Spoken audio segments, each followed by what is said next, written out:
All right, let's talk about a real game changer for India's biopharma and biotech world, the Rule 89 reform. The Union Health Ministry is proposing a pretty big amendment. So, the real question is, are you ready? First things first, to get why this change is so huge, we need to talk about the old Rule 89. So, Rule 89 lets companies make small drug batches, just for testing and analysis purposes.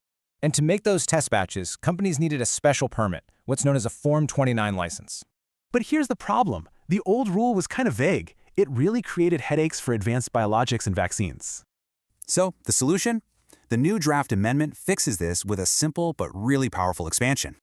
And you can really see the expansion right here. The list of eligible license forms is just so much broader now.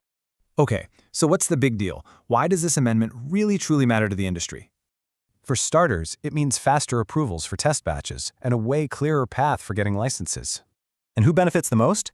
Well, you're looking at vaccine makers, biopharma, stem cell units, a whole list. But it's important to remember, this Form 29 license is still a site-specific permit. That hasn't changed. And once you get one of these licenses, it's valid for a full 3 years. Okay, so what's the timeline? How does this all actually get implemented?